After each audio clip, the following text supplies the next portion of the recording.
nigga raised hard, he learned not to give a fuck. Young nigga came far, still never give enough. Coming with the flavor, delicious, so she lick it up. Bust down, stick it up, I put it down, so pick it up. Scud town, saviors, done some till he shift to musk. Stench so stank that the shit compares soft to us.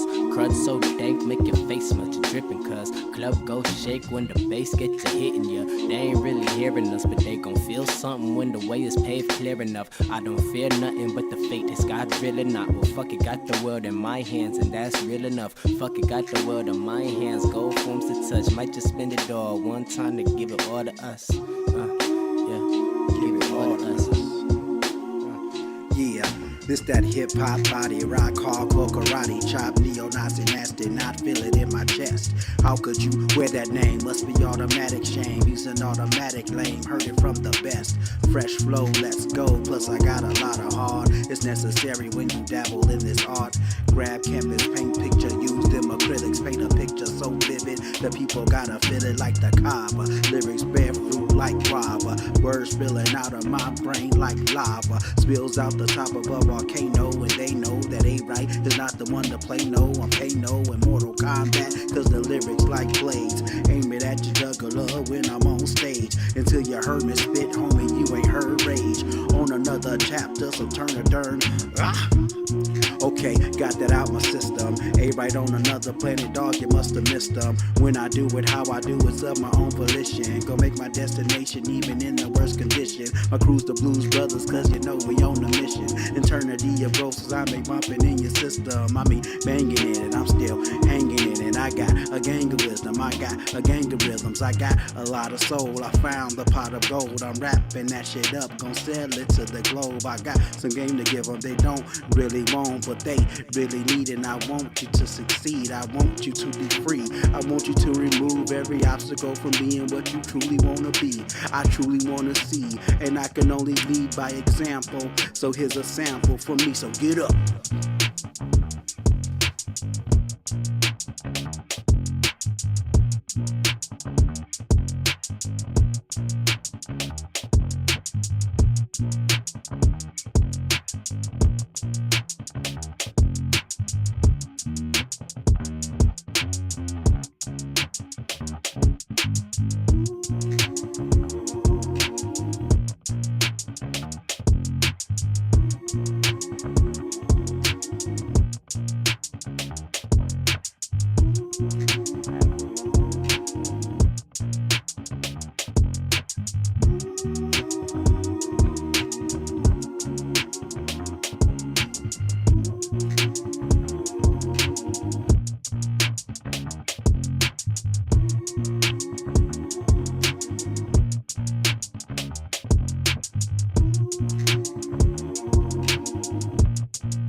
Someone drinking beer, I'm drinking water. 2 touchdowns in the game? Yes, in the game. You're tripping. How you high? No, Greatest high Super Bowl time. Yeah. I don't know what we're doing in the front office, man. Twiddling her fucking dick. Ryan, Hey. On my way to the coast, I ain't just on the cold when I landed out there. I look like a canvas, and I'm all about my brothers like the niggas I'm settling. I leave you red shirted like the twins from Kansas. Really living my dreams I used to have in my hands. Russell Wilson in Pittsburgh or Kirk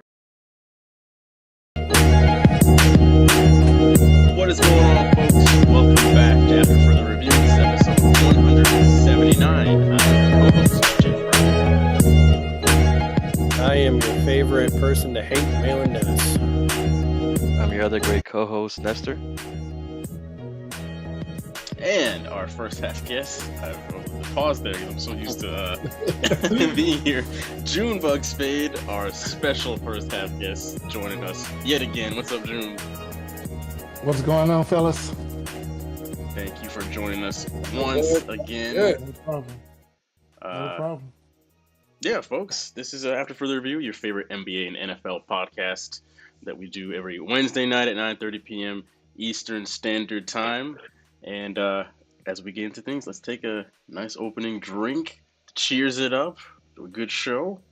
I gotta say, Jalen, it looks like you're doing this show from the waiting room of like a gynecologist office or something. I don't know what's happening here. Can't say that I am. But he can't say that he's not either, gentlemen. What beer are you drinking, Jalen? I've got a Pacifico. Okay, Not sponsored. A little bit of a.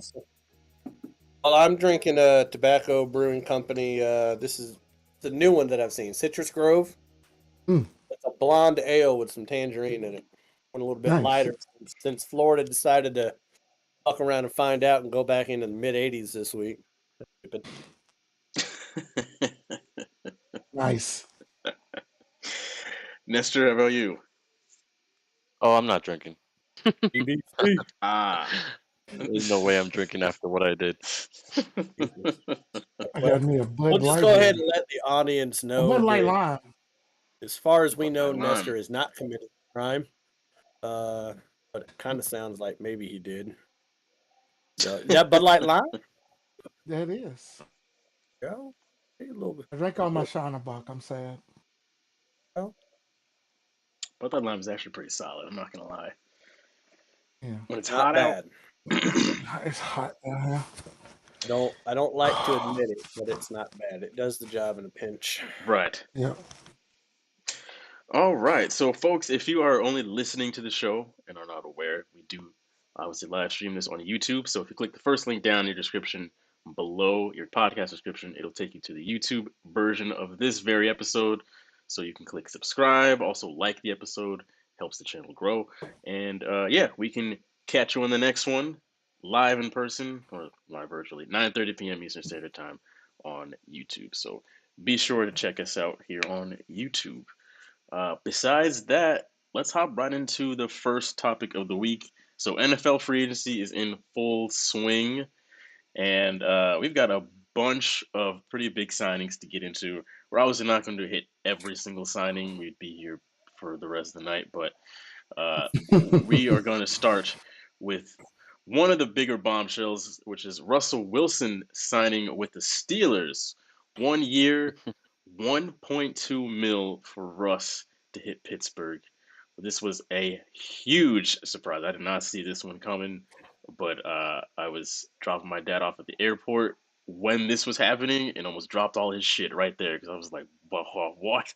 I did not see this one coming at all. So, Malin, what did you think about this? I actually wasn't that surprised by him going to Pittsburgh. I thought that the two places he could end up would either be Atlanta or Pittsburgh. And as we found out after the legal tampering period, which that's an oxymoron. I don't understand how the NFL calls it legal tampering period. You pretty much knew that Kirk Cousins had been talking to Atlanta for a while because that deal came out within like 10 minutes after the tampering period came out that, hey, I'm gonna get a bunch of money. So that really only left Pittsburgh to me. And he met with Pittsburgh, but he was supposed to go to the Giants, possibly the Jets, something like that. But I think that Pittsburgh had to have given him some sort of assurance that he's going to be the starter, that he's not going to have to fight for the job now.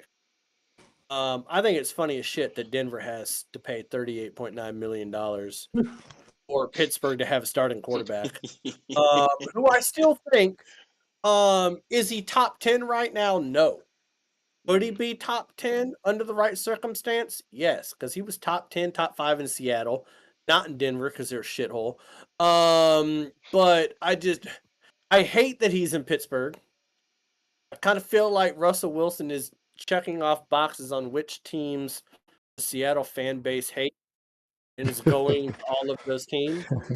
Denver, because we used to be AFC West opponents. Now Pittsburgh, because they beat us in Super Bowl 40, even though the NFL rigged it.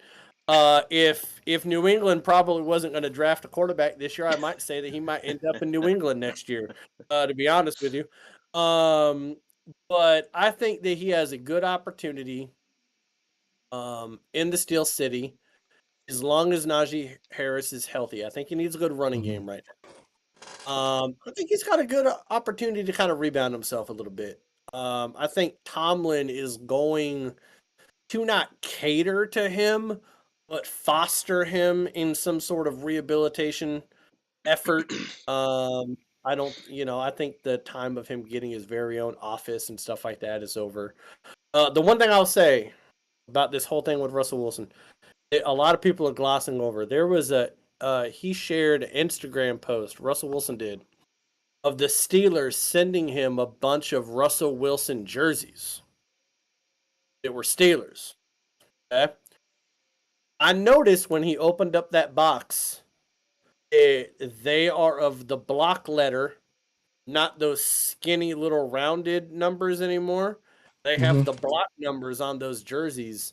So I'm kind of hoping that Pittsburgh at least goes back to its roots and is going back to the old school block numbering on their jerseys, because for such a tough franchise to have such a sissy number font on your jersey has always kind of bothered me.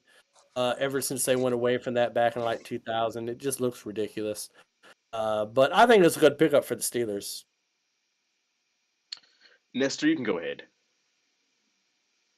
I mean, I think the division will be interesting now, because I just feel like a little bit more interesting, because who was Kenny Pickett's backup?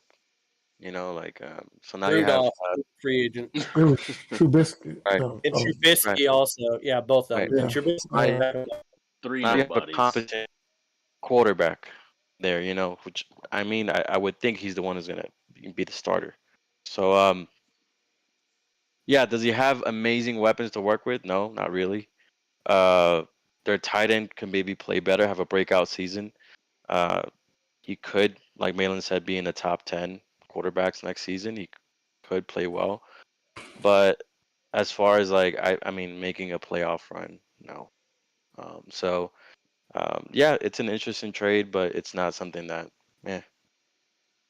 what is it really gonna do for the Steelers? But don't you think that Russell Wilson can give them one or two more games than what they got even by quarterback by committee last year with bad quarterback play? I mean, he was 26 and I think 4 or 6 with touchdown to interception ratio last year. And if you think about it, who did he ever really have at wide receiver that he didn't make them a household name? Doug Baldwin, Jermaine Kearse, Tyler Lockett was a second round nobody out of Kansas State. Only DK Metcalf had any type of clout coming out of college, and he wasn't even much because he barely played because he was always hurt out of Ole Miss. I think that Russell Wilson has a way of making people better, and I think that's what kind of makes him a top echelon QB. And I hate to say it because he's not in Seattle anymore, but he's always made the wide receiver core look better than what they always were. So I think he could make mincemeat and turn it into a filet mignon if you give him the right offense in which to run it through. Yeah, June, I'll go real quick here. I agree more with Malin. I think that if the Steelers can make the playoffs with Pickett, then I think they could also make the playoffs and actually be a legitimate team in the playoffs with Russell Wilson. Maybe not a title contender, but he's in a much better situation now where he doesn't have a coach who hates him, presumably. And Pittsburgh is always right in the mix, so I think the Steelers will be a pretty good team next year. But go ahead, June.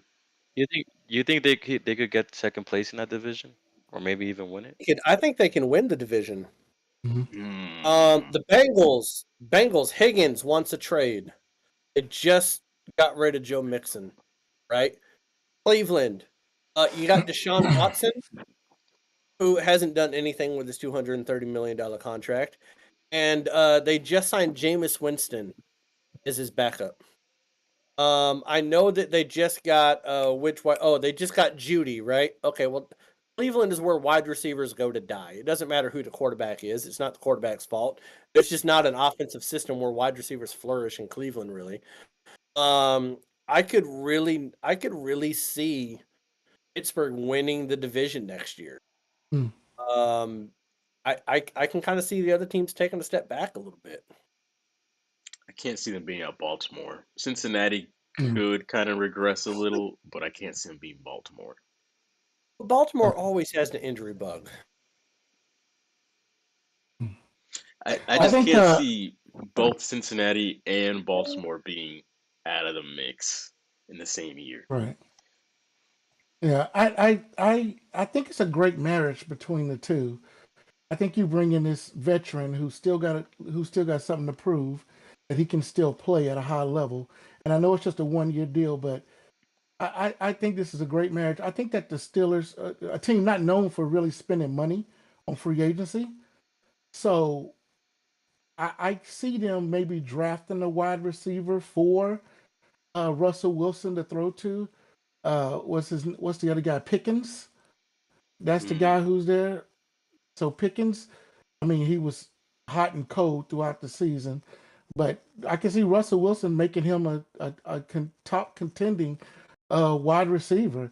And then if you do get I mean, you think about the guys that's out there. I mean, the Cowboys have Michael Gallup on the trading block, so you think about bringing in a veteran like Michael Gallup to him. Mike, I don't know if the other wide receivers that's out there been signed yet, but if they haven't, you may see the Steelers spend some money for the guy. I mean, he might have a little bit of say on who to bring in. So I think it's a great marriage, and I agree with Malin in the sense that I, with this team and with Tomlin, you never count Tomlin out. And I can see them sneaking in and sneakily beating Baltimore for that division. I can just see them doing it. And here's another reason why I think this, Jim. Be honest, okay? Now, Mike McDonald was the defensive coordinator of the Ravens last year, right? He's not there anymore. Now he's the head coach of Seattle. They've already lost 4 starters. They did re-sign 1, but they lost 4 starters on defense.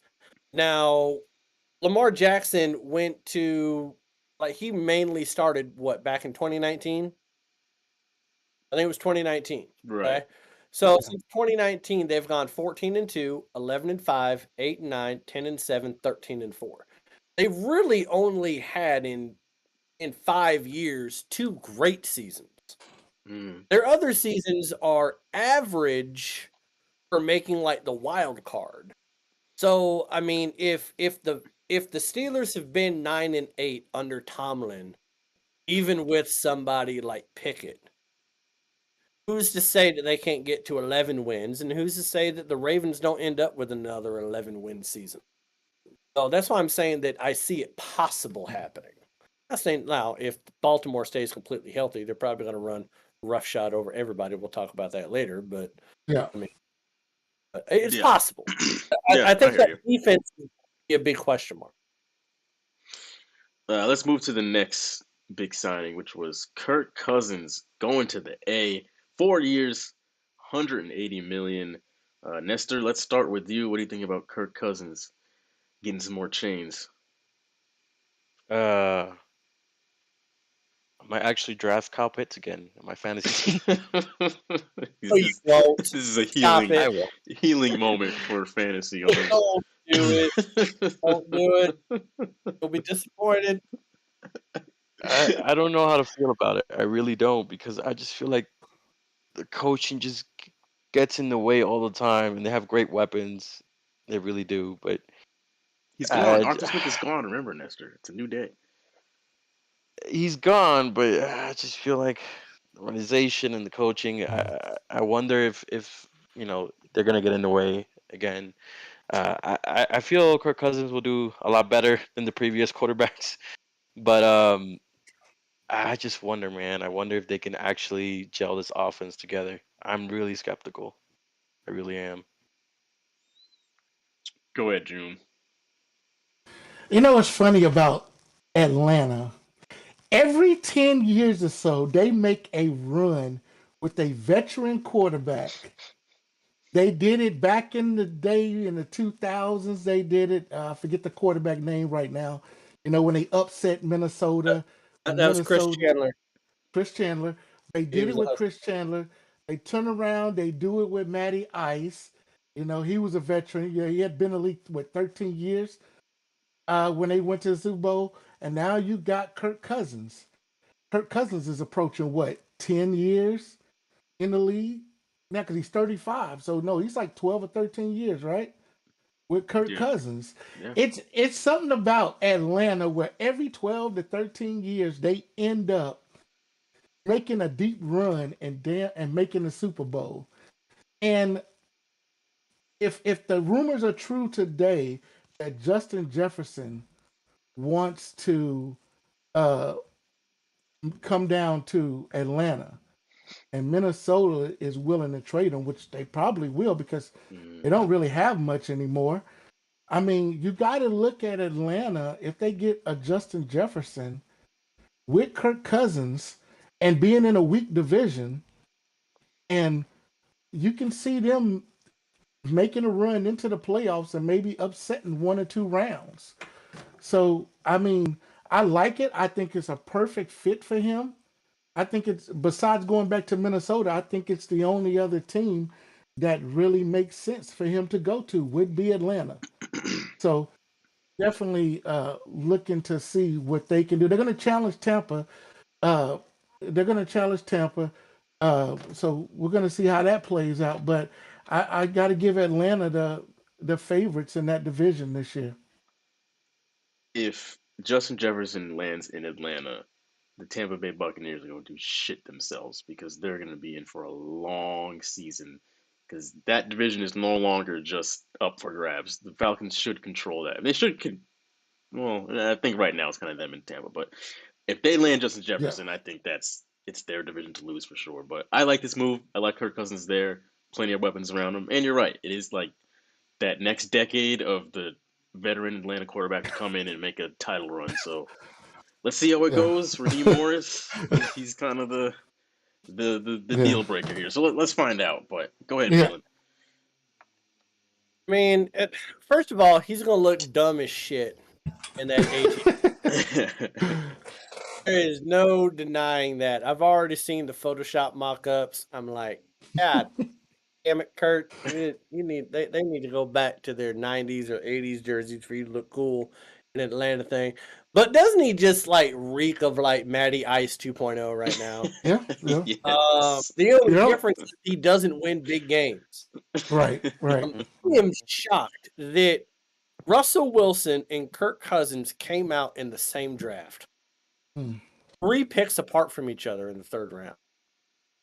Russell Wilson is so much more accomplished, yet Kirk Cousins has been able to get more guaranteed money on NFL contracts by damn near like a third than Russell Wilson's been able to get. I'm like, okay, racist, or NFL, you racist sons of bitches. Give Russell Wilson a little bit more money. I don't know how he keeps holding people hostage. He went from there not being a single guaranteed contract for a quarterback in NFL history to Kirk Cousins signing 4 of them. I'm like, how does this happen? Yeah. But I do think that with the people on offense, I do think that it does, and it's not just me saying that Tampa, I hate Tampa, which I do hate Tampa. We all know I hate Tampa. I would die in a second if someone wanted to drop a nuke on this city. I'd take one for the team. But I think talent on offense, Raheem Morris with defense, Bijan Robinson, you gotta have an offensive coordinator that wants to utilize Bijan Robinson. I don't understand what they're doing. Like Bijan Robinson, Kyle Pitts. Somebody draw up a play in the fucking sand and just utilize those 2 people with Kirk Cousins. I don't give a shit how you do it.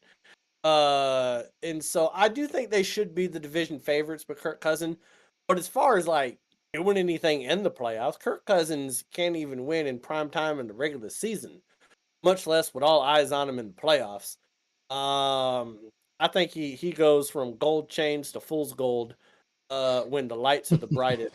So at the Right. end of the day, they might get some more exposure in prime time, but I don't think it's really going to do anything. It's a weak ass division and a weak ass team with the ugliest jerseys in the NFL. Well, damn. Let's move on to now Minnesota. They fill their void by getting Sam Darnold, 1 year, 10 million.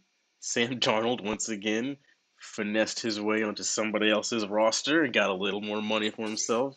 Which, I mean, props to him or his agent for doing that. But I forgot he June, was still in the league.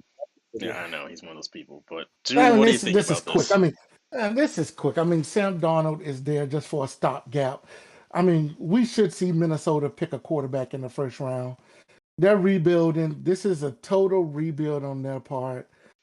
And they just had to sign a quarterback to get on the roster. And Sam Darnold just happened to be there. And Sam Darnold still wants to prove himself in the NFL because he's tired of being labeled as a bust. So it's not going to help going to a team that's rebuilding. But this is just a stopgap for Minnesota. Sam Darnold has probably got 5 to 6, maybe 7 games starting this season until they bring in a rookie that's going to be their full-time starter.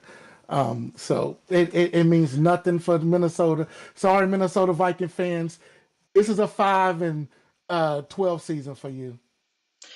He's either going to be similar to how Baker Mayfield was with Tampa last year, or he's going to be exactly as June says and last a little over a month. Like by October, middle October, there's probably going to be somebody else in there throwing the ball. So I agree. Yeah. He's stopgap. He's not as talented. Bringing him in, Sam Darnold is like filling a pothole with sand and thinking that it's going to do anything. You're still going to break some shit halfway through the year. Someone needs to do a wellness check on Justin Jefferson because he's out there on social media clamoring for Justin Fields. Anybody that's wanting Justin Fields as their quarterback right now, they're in a whorehouse somewhere.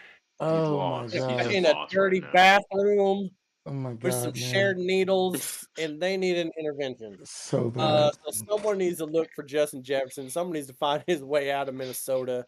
Because like you said, man, they don't got no running back. They don't have a good tight end. He's the only wide receiver they got now. Now they don't even got a quarterback. The defense is old as shit. It was good 7 years ago. I mean, Skull Nation, I mean, y'all about to get raped and pillaged. Your table's about to be turned on you people.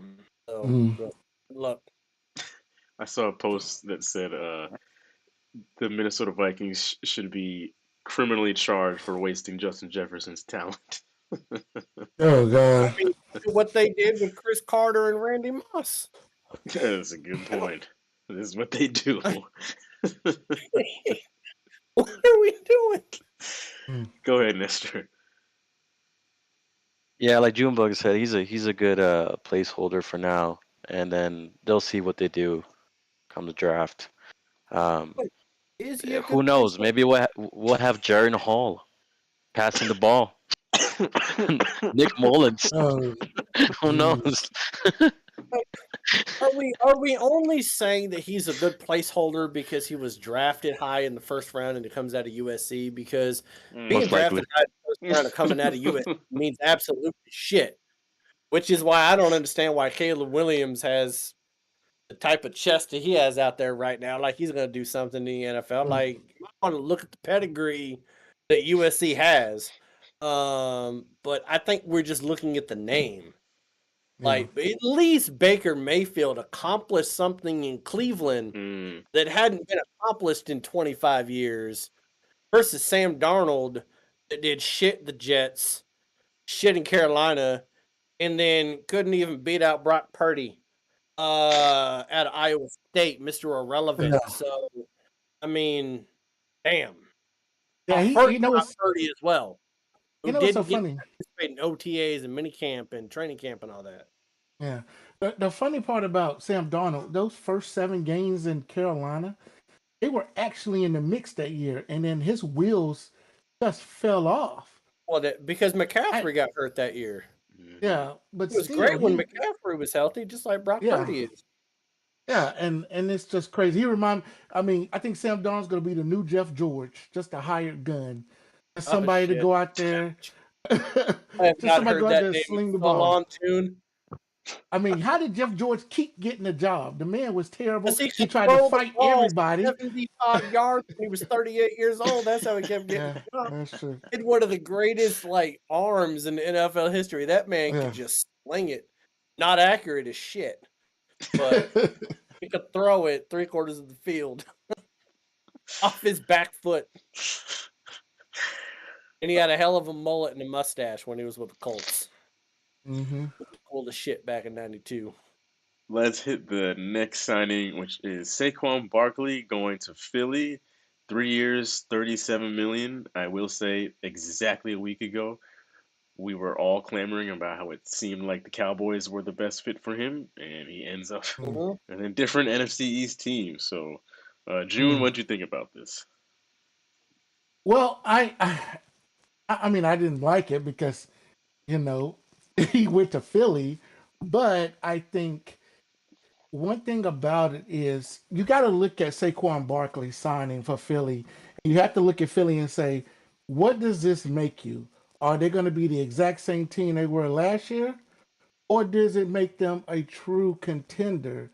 Because Philly had a lot of holes to fill. I mean, a lot. And we all saw it last year.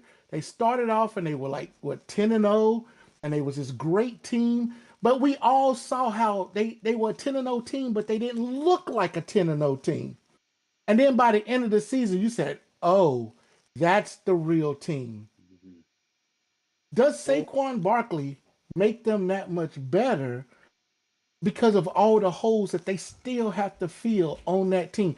They don't have great cornerbacks. They don't have great safeties. The offensive line is getting older. Their defensive line by the end of that season was just getting trucked every other play. So the question is for Philly, did you sign him just so Dallas wouldn't sign him? Or do you think he can make you a legitimate contender? Because with all the holes that you have on your team, you just spent a lot of money on a guy that you could be spending in other places. So only time will tell if this a good sign or not for the Philadelphia Eagles. And I'm not hating because I'm a Cowboys fan. I'm just looking at it from an NFL standpoint, saying there's a lot of things that we could have did without signing Saquon Barkley or signing him for that much money. You know. Go ahead, Malin. Well, I mean, I think they kind of deserve to hate on this. You'll remember this. Do you guys remember the 2010 or 2011 Eagles, where they had all Michael these Vick. skill position people, and he had Vince Young out there, the backup quarterback, talking about how they're like a Pro Bowl roster on one team, and they ended up having a losing record. Do you guys remember that? It's because they were void of talent in some of the most important places, which is the offensive line, the defensive line. I see this Eagles team coming from a Super Bowl, being fool's gold, being I think 10-1 last year before they fell off the face of the earth. After he lost his assistants after that Super Bowl run, I think this is some masking. You're losing a Hall of Fame center. You're losing a Hall of Fame defensive tackle in Fletcher Cox. Your linebackers are shit. You've already lost two of your starting cornerbacks, or one cornerback, one safety.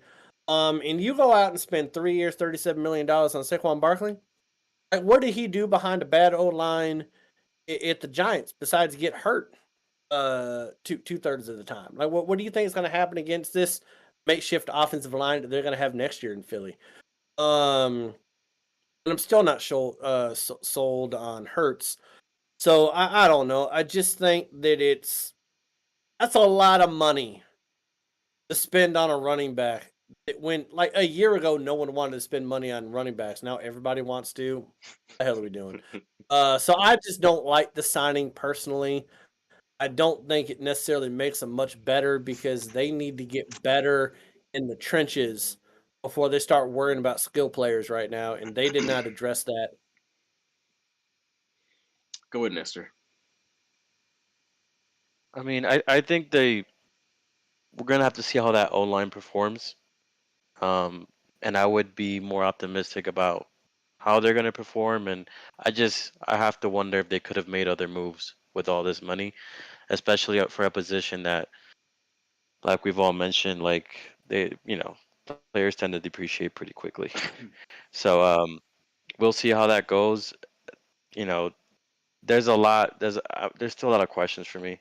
And like any little thing, if Saquon Barkley gets hurt, it's going to be a big problem for them. So I know Howie Roseman loves the dude, so yeah, maybe a lot of that played into that trade, but it might bite them later on. I feel, honestly. The Eagles And haven't. he did want to stay in the Northeast too. So that is something. Yeah, that's true.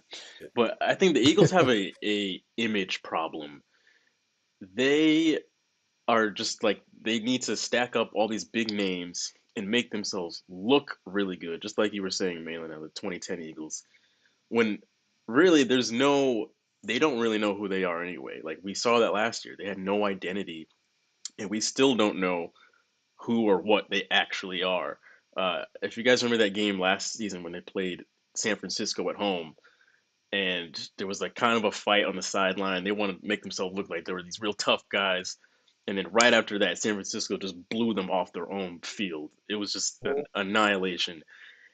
It still seems like they're kind of stuck in that mode of just like puffing their chest out and saying like, "Look at us. We're gonna wrap our arms around Saquon and pay him all this money and do him right," which is good for Saquon. I'm glad that he finally got what he wanted, but this just seems like a big balloon that is gonna pop. They probably get one good year out of Saquon amongst these three. He'll probably be injured for one of them, and then the third, who knows? He'll just kind of be okay.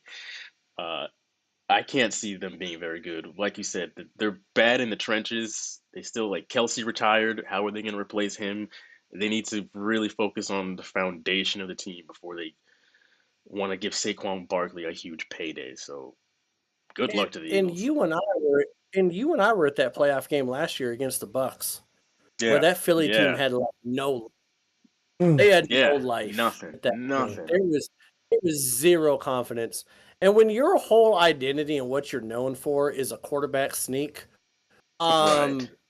I'm sorry. Like Yeah. that's the bread and butter of your team is a tush push. You need a new identity. That's just asinine to me. Oh, here's the big kicker about them bringing in Saquon Barkley. Kellen Moore is their offensive coordinator. That's right. Kellen Moore throws the ball. He's like a 65%. He's going to put the ball in the air. So you bring a guy in. That's a running back. You've got a true running back in Saquon Barkley, but your offensive quarterback, your offensive coordinator, is a passing guy. So what did you really accomplish about this whole thing? Kellen Moore is not going to change his offense. He's already proved that. He proved that in Dallas. When Mike McCarthy said, "Are you willing to change?" he said no. And Mike McCarthy said, "Jerry, we got to let him go." He only lasted 1 year with the Chargers. And now Philly brings him in. You're going to bring in a running back. He's still not going to change. So, again, that money that you spent, I don't know, Philly. I don't know. I would be remiss, Jalen, before we move on, that I think we need to say this publicly as a show, that Tiki Barber is still a bitch.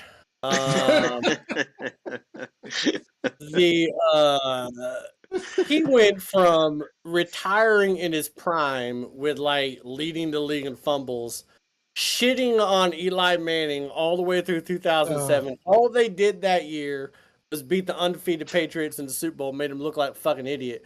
Then he flamed out as as an analyst. Mhm. And now he's trying to use Saquon Barkley as his opportunity to get back into and talking. Oh, you're dead to me. Tiki, you're dead to everybody. No one cares. Rondé Barber will forever be the better of you bald ass twins. And no one cares. No one cares. Shut up. Like Saquon Barkley could crush you with his fucking thighs. All right. He could just put your head between his calf and his thigh and just end your little bald headed fucking life. Just shut up. God damn. I hate that guy. You such oh man, you nailed it. You just a hater. Just like go back under whatever rock you've been under these past. Talk about decades. loyal. Right. All right. What are the biggest movies out there? All right, continue. Another running back that got paid. Josh Jacobs signs with the Packers, 4 years, $48 million for Josh Jacobs. I'm sure he is happy. Malin, what you think about this? I know. So, now I will say that Aaron Jones is a big name. Now he did go to Minnesota, right? But he did nothing last year. I know he did nothing because he was on my fantasy team. He broke 14 points one time last year, and that was week 1. After that, he was a complete dog. He was worse than dog shit. He was like that rubber toy dog shit that actually isn't anything, that just squeaks and makes fucking noise. But I remember G Money and I were talking on Sunday afternoon, and we were talking about where running backs could go. And I was actually thinking that if Saquon Barkley didn't go to Dallas, that he'd be a great fit in Dallas. And we were talking about teams that had playoff aspirations, stuff like that, who would sign them. And we both agreed that Green Bay doesn't ever do anything in free agency. We're like, there's no way that one of these running backs goes to Green Bay. And then what do? They go hand out $40-some million to a running back. And they're not going to get any return on that investment. I mean, they might get some good yardage out of him. But I don't think it's necessarily going to... He's not the missing piece for a Super Bowl run, is what I'm saying. Right. Like, they got to the playoffs without him. With a better running back core, they will be better. But I still have serious issues with Matt LaFleur's play calling in big moments. I have serious issues with that defense in Green Bay. So I'm glad he got his bag. All these running backs that didn't get any money last year and had to settle for one-year deals got all the money that they wanted. Well, I mean, I guess outside of Derrick Henry, he only got like a 1-year deal or 2-year deal for like $10-15 million. But now all of a sudden they're getting all that money. But I was very surprised that Green Bay opened up the checkbook for that much money. For Josh I was very surprised. So Josh Jacobs in Green Bay, going from Las Vegas to Green Bay has to be the biggest culture shock.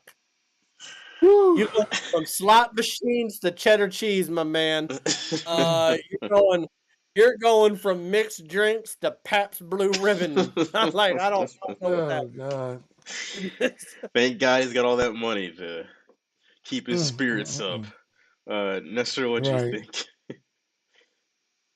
This is actually one of the trades I'm most excited for because Green Bay they have so much young talent, and I feel like all they need is in 2 or 3 years, all they're gonna need is like one last, key playmaker, one more great receiver, or because right now, Reed, Romeo Doubs, Christian Watson, great receivers. Those guys are young, they can play well. Jordan Love is doing an amazing job over there, and I feel like their O-line is top 10 at the moment, at least top 10. And I feel like they've improved a lot. So now with Josh Jacobs, he's a guy that can also catch the ball. So they're gonna have a pretty damn good offense, and they're gonna make the playoffs again. And who knows how more dangerous they could be, because they were almost there. I felt like to get that next step. I didn't think they were gonna win the Super Bowl, of course, but they're making some pretty good I didn't moves. think they were gonna win a playoff game. Way better than my team. Jalen, I want you to save this hot take, because if it comes true, Nestor would be like the first person to actually say it. But we need to save this hot take because that is a bold prediction. Write They it down. might end up doing it, but I'm still not sold on Jordan Love though, man. He had half a good year. Okay. You're gonna have to do it a little bit more than 6 games to really Fair make me a enough. believer. This one is just weird because it's just so out of Green Bay's character for them to spend this much. And it's Josh Jacobs. Like, if Never Saquon even got give that this, money to Joe. right. Or if they wanted to Mm. keep Aaron Jones, I could kind of see a fraction of this. But for Josh Jacobs, it was just bizarre to me. I'm glad Nestor likes it, but this seems like a misstep to me. But what do you Yeah. think, June? Well, I would agree with Nestor until I saw what I saw the other day, and I posted in the chat. Green Bay lost 3 defensive starters, and that defense, as you saw in the first round of playoffs last year, really helped them win that game.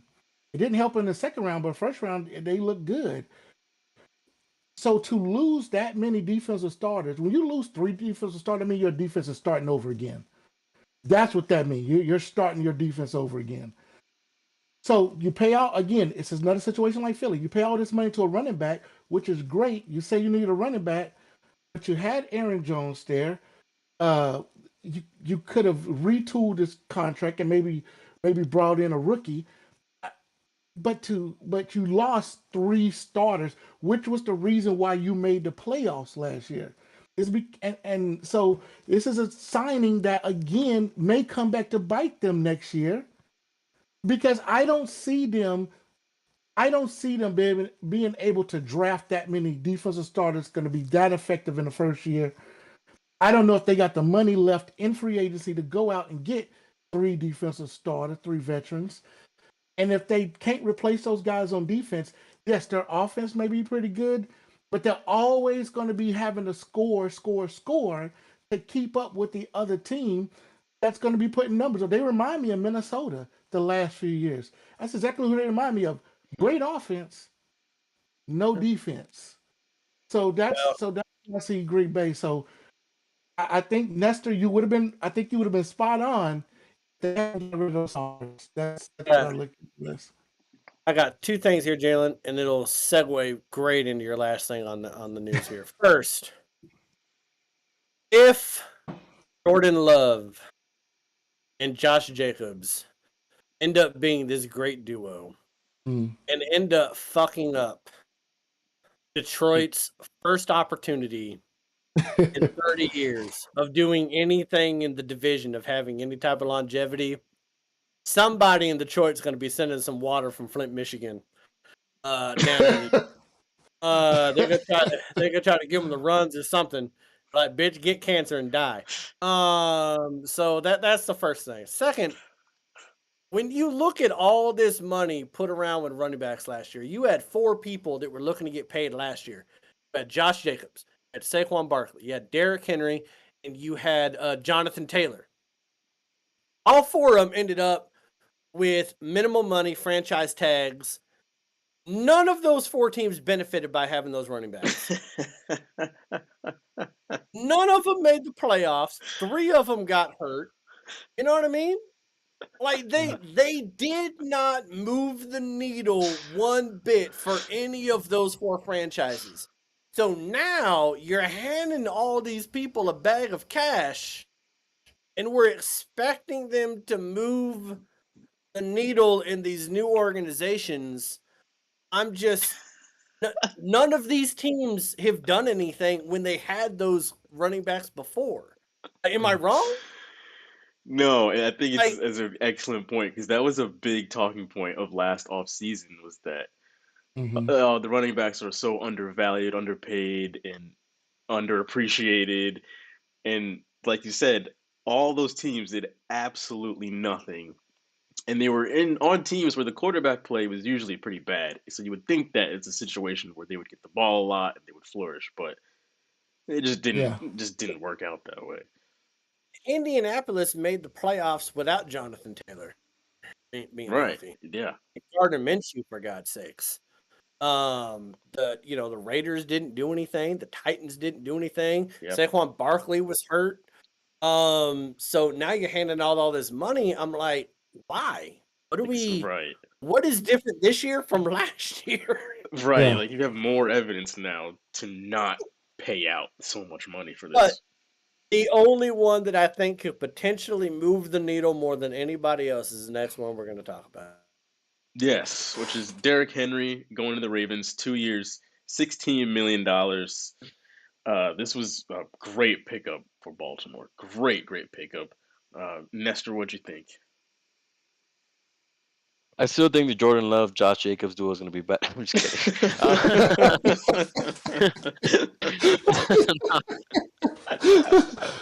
I'm excited for it. I really am. But no, this is amazing for Baltimore. This is A plus plus plus. This is amazing. I think Derrick Henry rushed for like something like 1,100 something yards last season. He's still got a lot of gas left. He's King Henry, for God's sakes. I think he's gonna make Baltimore a lot better. Man, this team, it's gonna be scary. That offense, because they were already running the ball amazing. Yeah. Like they were just obliterating defenses, and now you add him to the mix. It's like, what are you gonna do?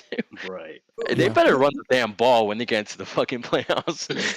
Yes, they should. Just What was the Right. name of that running back that went off in the second half of last year for Baltimore? I forget his name, but he really Gus started going off. Gus when they- Edwards.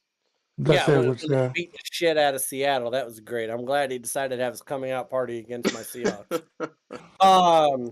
And San Fran too. Don't forget about that. Yeah. But I think that Derrick Henry up the middle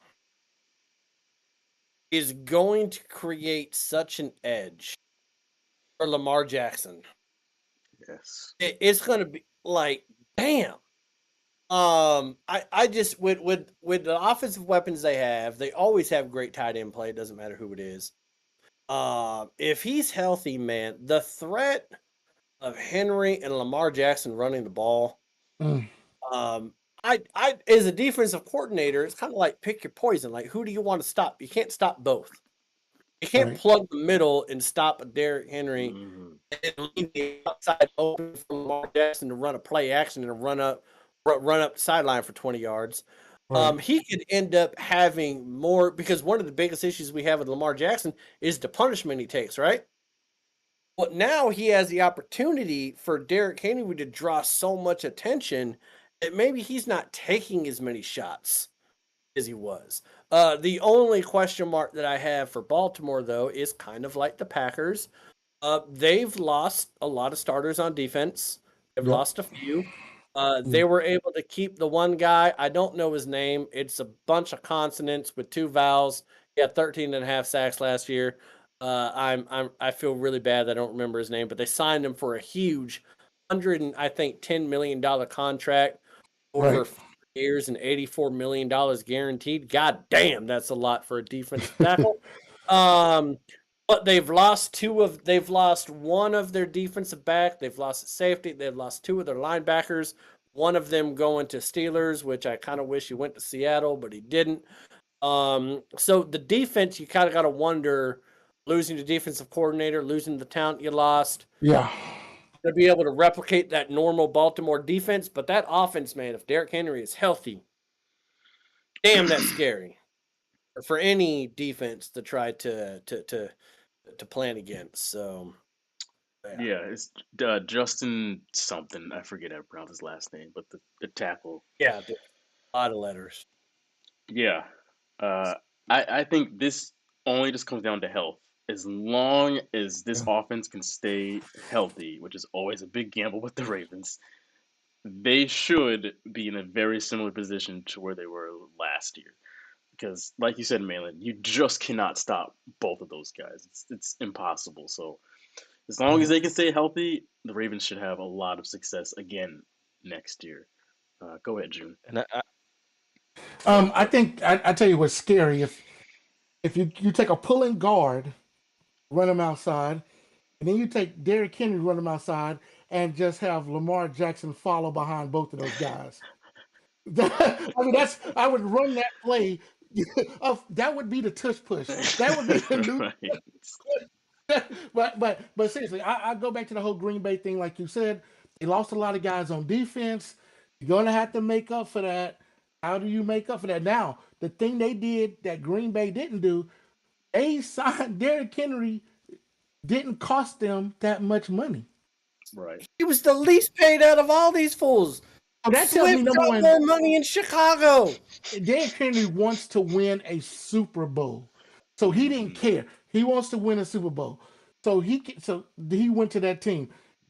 So they still got a little bit more signing they can do, but yeah, they're gonna have to draft well, and they're probably gonna have to pick up some lower tier defensive guys to make up for that. But I think the marriage between Lamar and Derek this season and next season, long as they stay healthy, it's going to be pretty scary. I mean, his name is, by the way, Justin Matabuke. Yes. I think I'm saying that right. Yeah. I think I am. Yeah. A lot of letters.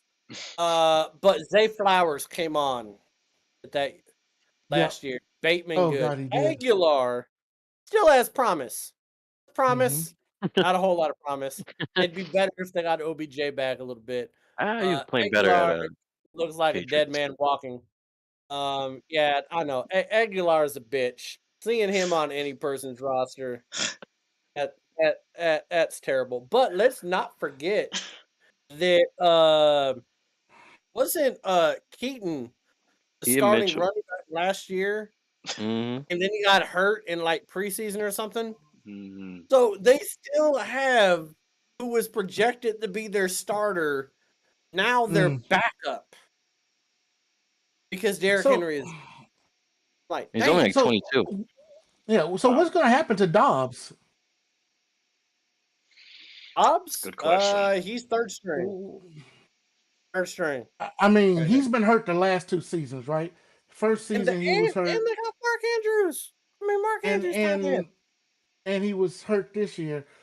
So, do you think he's going to be cut during training camp, or cut before the draft, or possibly traded during the draft? Is there any trade value for Dobbs? I don't think there's much trade value for him. I see him getting Might just cut. cut him.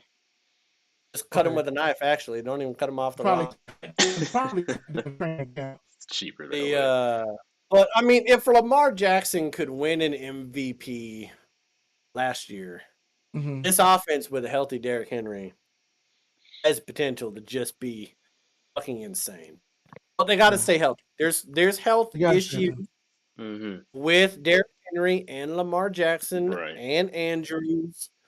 You don't really got health issues with Bateman or Flowers. You got bitch issues with Aguilar. But if they can get OBJ back a little bit, that could help him because he started coming on at the second half of last year. Yeah. I mean, it takes a lot to come back. But I mean, that's a stacked offense. I'm just worried about the defensive philosophy. Yeah. And do they still have the players on defense to hold people down? Like, because Ravens football is always going to be about defense first, especially with John. And that's why I believe, and that's why I said I agree with Malin earlier about Pittsburgh. They could sneak in there. I tell you, it could be sneaky because the Ravens defense ain't that good, and they may be able to sneak in there and steal that division away with Russell Wilson. So it's going to be close. Yeah, it's going to be close. Yeah, I think both teams have the capability of winning 12 games. Yeah. Both teams have the capability of doing it. I think health is going to be the determining factor on whether or not which team actually does win 12 games. Right. Well, all right. Real quick before we get to the break, which one out of these that we just talked about, which one was your favorite signing for you guys? Mine, I just love Kirk Cousins going to Atlanta. I think it's the funniest shit. Yeah. No, mine, Russell Wilson. Russell Wilson going to Pittsburgh was the perfect marriage. So, to me, it's like a 1A and 1B. Russell Wilson going to Pittsburgh because I think that he's going to elevate the passing game of Pittsburgh, and I think that's what they were missing last year from being an 11-12 win team was the passing game. The defense, even when Watt got hurt, was still top notch. But the fact that they were able to get Derrick Henry for $16 million when Swift is getting 2 years for 24, when Aaron Jones, I think, got 12 million, only 4 million behind him, and he's been dog shit for 2 years. And you got Saquon Barkley's injury ass. No, I don't even think he has any tendons left in his fucking right knee. $37 million, and Josh Jacobs with $48 million. Like, you got a deal with Derrick Henry, who is the best running back of any running back that got signed. Yeah. He's the best. Yeah. The only running back that I would say that's better than Derrick Henry, there's two. One is Christian McCaffrey. I think Christian McCaffrey is a top 2 running back in this league, and a healthy Jonathan Taylor is probably better than any other running backs we just talked about. But he has to stay healthy too. There's health issues with him. So I think he's at least top 3. Everyone else is at least top 10. But the money that Baltimore is having to pay is ridiculous, and that makes it such a great. Same with Pittsburgh, $1.2 million. Yeah, and you get Russell Wilson. Yeah. Thank you, Broncos. You dumbass. Right. Nestor, how about you? You guys know mine. I still like. I really like that Green Bay team. I really do, and I'm not so worried about their defense because they did the same thing to their O-line. They took away some great guys, and they somehow rebuilt it and did a great job. If anything, Green Bay knows how to do is rebuild. So I'm excited to see what happens there. Unless Josh Jacobs decides to do absolutely nothing, then I'm gonna look like an idiot. Esther, where did you go last week that you told us you couldn't tell us about for 10 years? South of Sarasota. Yeah, south of Sarasota. It's I like think this beach, somebody private. in the Green Bay organization has blackmail on Nestor to have him talking Obviously. glowingly Good Lord. about this team. This is a wild card team that Nestor loves so much. I'm drafting like 3 of them on my fantasy team. You do that. Do it. Please do. Please let me be up against Nestor week 1. I just want to be up Please. against Nestor week 1. We can go ahead and That's pencil it. you in right now. We'll give you the number 1 pick, and you can pick up Josh Jacobs. Watch it happen. Watch You it love happen. it so much. Nestor's Oh, trying to God. get returns on that Green Bay shirt he bought like 3 years ago. He's trying to speak it into existence. You guys don't remember that? I had like a long sleeve. My brother. You little Wisconsin bitch, you. Who wears my the shirt of God. another NFL team that's not their favorite team? Mm. Who does that? Bitches do that. Yeah. I'm sorry, Nestor. That's who does that. You can't rep Oh, nobody. God. Oh, I don't God. root for them. If I you don't. got it I when don't they root for them. But it's a drafted Jordan cool Love. shirt. I'm over here rocking Bobby Wagner because he signed a 1-year deal with the Washington Commanders, and I'm gonna miss that man. But he wanted to play with Dan Quinn. He wanted to play with his old defensive coordinator. That's why he's gone. But I'm gonna miss greatest Seahawk player to ever live. Bobby Wagner. Oh, sir, that's Steve Largent, sir. That's Oh, Steve I Largent. still Don't you think ever Bobby Wagner's disrespect better. Steve Largent. Don't you Still ever think Bobby disrespect Wagner's Steve better. Largent like that, sir. I I'm think sorry. Bobby I used to Wagner play is with that better. man on Tecmo Bowl. I used to play with that man on Tecmo Bowl. He used to Hey, kill listen. teams. The hell Used is to that? kill teams with Dude. Steve Largent. June, I get it. We're both old school. I understand. Steve Largent was first wide receiver to 100 touchdowns. Okay, but nobody has had more first team All Pros than Bobby Wagner on the Seattle Seahawks roster. Nobody. He outperformed everyone. Always talked about Patrick Willis. They always talked about Luke Kuechly. They always talked about Urlacher. All these other linebackers. Bobby Wagner is outshined them all. Bobby Wagner is the best linebacker since Ray Lewis.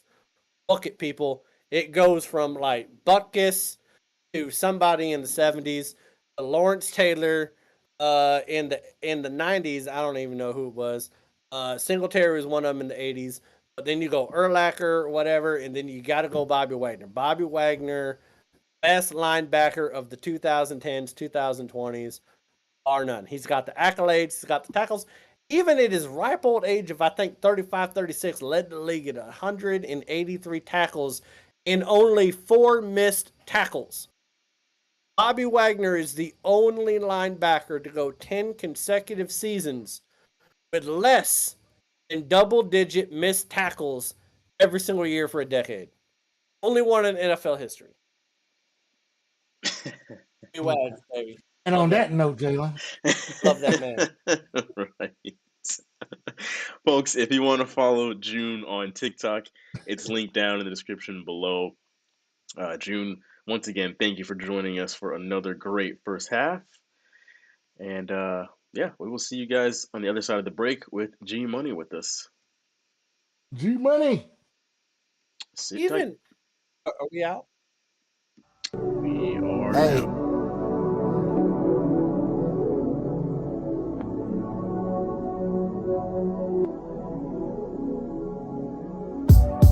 Yeah.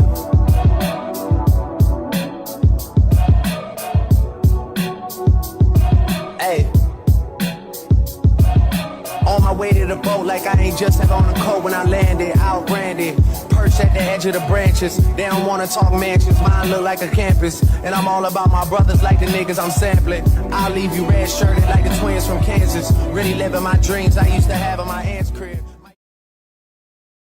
Russell Wilson in Pittsburgh or Kirk Cousins in Atlanta? Which one do you think is going to have a better year this upcoming NFL season? Russell Wilson will be a good fit for Pittsburgh. Pickett was just a guy. Since they were kind of a quarterback away, they were already kind of in and out of the playoffs. But Kirk Cousins in the A, that's got a ring to it. They already have a very good offense. They just need a competent coach and quarterback. They've got a competent quarterback. Then we'll see with Morris at coach. Kirk Cousins is about to have a lot more chains on now that he's in the A. I think he can really lift the Falcons out of the basement. I like Cousins in the A.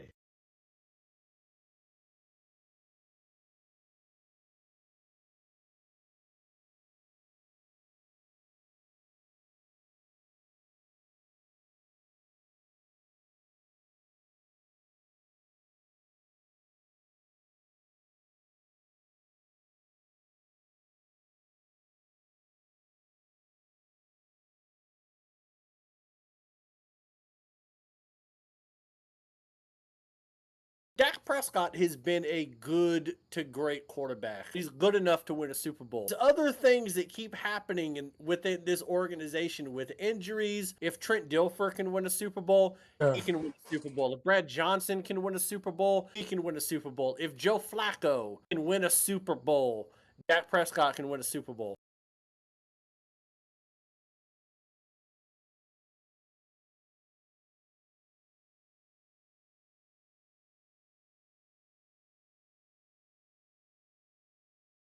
I think it's going to be about a 36-14 game. Tampa didn't play good last week.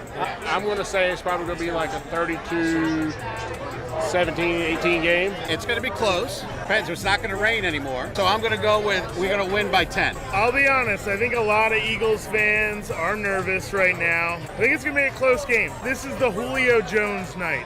This is the night where we find out what Julio Jones has left in the tank. You're basically saying Devontae Smith ain't shit. You know who's going to score tonight? Turn around. That's who's going to score. Yeah. I think it's going to be 21-24 Bucks. Jalen doesn't have A.J. Brown. He's going to throw the ball to Devontae, but Bucks going to win it 27-23. Baker's going to drive it last minute, score a touchdown, take the lead, win the game. All right, so he still thinks Baker plays at Oklahoma. Go ahead. 24-21 Birds, and I only think we win by 3 because AJ's out, Devontae's hurt, Jalen's hurt. We run the football, we win by 3. We go destroy the Lions when AJ comes back. 28-17, Eagles. All Did day. you know AFR is also on Spotify and Apple Podcasts? Click the first link in the description below to listen to the most recent episode of the show. He won the chip. Right. You want to see what his trophy He whooped my ass. For look at the unwrapped. Look at this bad boy. That's tight. like we got some. Very nice. A couple of bad drafts, but you know, the waiver wire. Yeah, man. You were He was clutch. on it. Yeah. Like thank Taylor for being friends with Adam. Let's go for the repeat. We do a sports podcast. Okay. And I can't help but notice that somebody is wearing an inside-out neck jersey. You know what? It's just a coincidence. Explain what is happening right now. Forecast was for rain. I didn't want the rain to fall on the outside. That's all it is? Because I love Dak. He's the best quarterback in the league. Big Mike's the best coach ever. Dallas's D is awesome. Yesterday was just unlucky. We'd won the coin toss. It was the Cowboys' way. It was all about the coin toss. Let's talk defense. You're wearing the Cardinals hat. You don't get a say. Dan Quinn. I don't want him as my coach. Oh, he's gonna be though. I don't want him to be. I heard a stat today. Green Bay has won more playoff games at AT&T Stadium than Dallas. Do you know if that's true? It probably is. I heard. So you still love that? No. Mike's gotta go. Big Mike's gotta go. Dan Quinn's gotta go. Jerry's gotta rip this shit up. Who do you want to replace Dak then? Don't say Russell Wilson. I was gonna just ask you, would you trade Russell Wilson straight up for Dak? No! I wouldn't either now. You went Browns to Bills? No, I was a Buffalo fan and a Cleveland fan.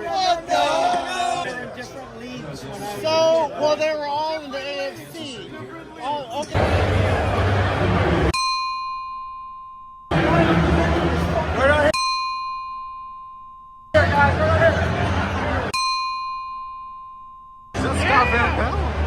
Fuck the Bucks! Awesome! Go fucking Eagles! Fuck you! Hold on, ramparts we watch of the free. We celebrate Dr. Who's legacy. I hate you so much.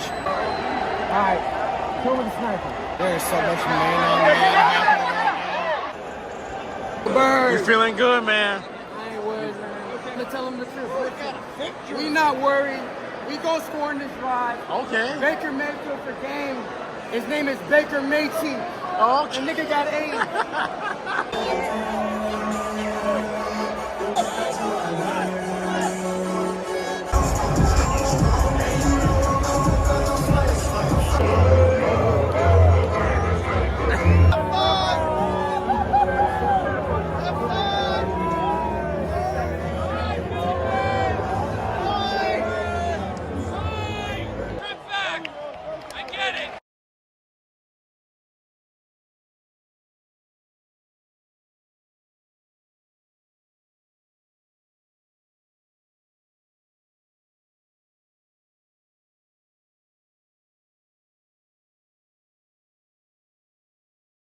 Would you rather have CJ Stroud or Jalen Hurts? Right now, both their teams are pretty comparable to me as far as the roster that they have to work with on offense. I'd rather have CJ Stroud. He's younger, so far less injury prone. It hurts me to say it because I love Jalen Hurts, but I'd rather have Stroud.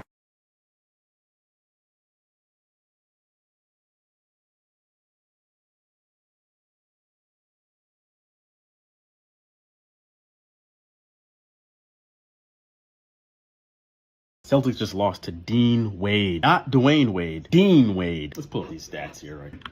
Dean Wade had 23 points on 6 for 9 3-point shooting. In that fourth quarter, he just could not miss. But the Celtics sold, man. That was kind of hard to watch. 11-game winning streak snapped, so I mean, hey, it doesn't have to end at some point. It's just unfortunate that it came from Dean Wade. Texans are setting CJ Stroud up for nothing but dubs. They just traded for Joe Mixon, still has Tank Dell, Nico Collins, Dalton Schultz, and Noah Brown. These boys are winning that division. Sorry, Jacksonville, your time came and went. You missed it. CJ Stroud about to take over AFC South. Celtics fans, do you want Jason Tatum taking the last shot in a close game? I'm saying no. His clutch stats are bad. 32.6%. Don't take the last shot, JT. Late game situations, let Coach Mazzulla come up with the play. Swing the ball around, find an open man, just take an open shot. Jason Tatum forcing some clutch shot? No, thank you. 32%. Come on, man.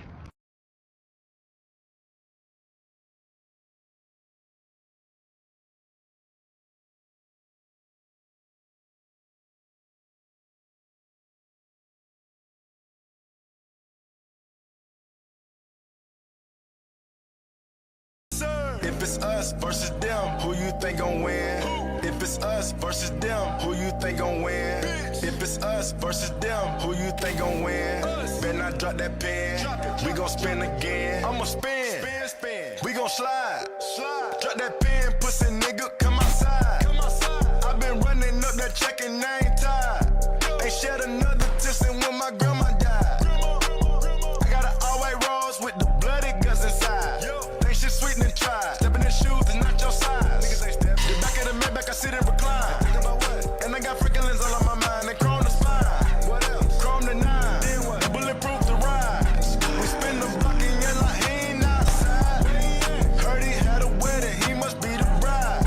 I take them pies, subtract them in the vibe. For that other shit, I'm going for the win. Pulled up with that bitch, then pulled up with a friend. Remember to follow the show on TikTok and Instagram at FA Sports. Now back to your favorite show on the internet with your hosts, Jalen, Malon, Nestor, and G Money. I'm back. Welcome back. Welcome back to the second half of your favorite show on the internet. G Money joining us. What's going on, G Money? Gentlemen, not much. Just watching the Lakers and Sacktown. But, other than that, spending another great Wednesday night with the boys here, talking sports. Could you imagine being a fan of the Sacramento Kings and your nickname is Sacktown? Jesus. This is G Money's last week of living the bachelor life as my mom goes home on Saturday. No. She goes to the airport on Saturday. Yeah, whether or not maybe not, she might fall down to the airport again. I don't know. She's probably going to come out here and hit me with a cane after I just said that. Yeah. Oh, my God. I told her when she's going to the party this time, she needs to wear fucking sunglasses inside the airport. For anyone that doesn't know, my mom decided to let the sun blind her and fell down and broke her knee in Vegas a year ago. Yeah. So it's a toss up on whether or not she actually makes it back home. We don't know what's going to happen. Well, on that note, let's take our second half. Cheers. Yeah. Beautiful. What are you sipping on there, G Money? Well, since I did kind of shitty on our Ride and Diet 5, Shut up. Talk about shitty. You were 2-3. Should have been 3 and 2. But just JD Bottle and Bonded. I was gonna, if I'd gone like 5-0 again, I'd be drinking on the Sinatra. I'm sipping some Buffalo Trace out of my. That's why I'm drinking water. Yeah. Good, because I think he's an alcoholic. Oh God. Well, let's get into my favorite segment on the show, which is community comments. This is our opportunity to see what you guys have to say about what's been Malin going on throughout the week. Come at me. I've got to Give me the say, last one. all the videos that have been posted throughout the week have been 90% me. The one I posted of Malin was the only time someone called one of us a name. I just want to say that. What the fuck? See what I mean? I want to know what that person said. Oh, we'll get to it. It's on the queue here. Okay. Person's on the fucking list. Let's start off with who's gonna have the better season, Kirk Cousins or Russell Wilson.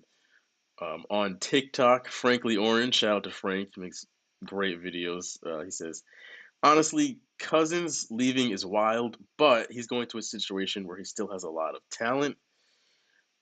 Superb Trash Can says, Kirk, Wilson was struggling. I don't know if I could support him again. Laugh my ass off. Dare Bear says Kirk. And then J9 something says, I'm going to take a risk and say Russell Wilson. He's at least better than Kenny Pickett, so we'll see what happens. Wouldn't be surprised if I'm wrong, though. And then on Instagram, last person, Robbie B. Shout out to Robbie. He says, both great moves, but Kirk in Atlanta is going to do some damage. Young, dangerous team with a veteran quarterback. Bijan, Pitts, and London are all going to eat. Pitts potentially tight end 1 in fantasy this year. So Okay, stop. Kirk. Right. The last Who sentence was a little said? much.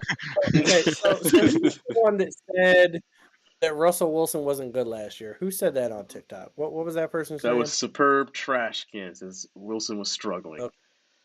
Probably eats out of a trash can. He wasn't struggling. He was 26-6 not interception ratio, and it's not outside of the realm of possibility. He would have ended up with 30 touchdowns had they not benched his ass over an injury clause the rest of the year.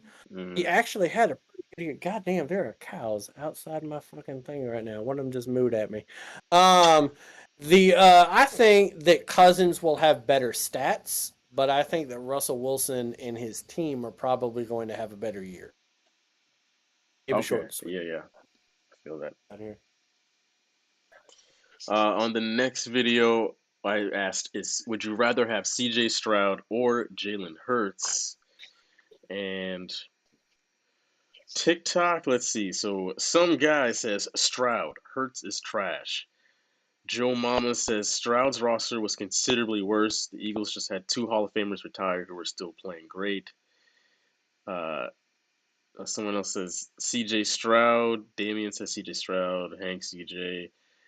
God of War says Hurts right now, but if Stroud gets some monsters, Stroud, no doubt. Pretty much every single person on TikTok said Stroud. I'm not going to keep going. It's all the same answer. Let me see if Instagram differed, though. Nope, same thing.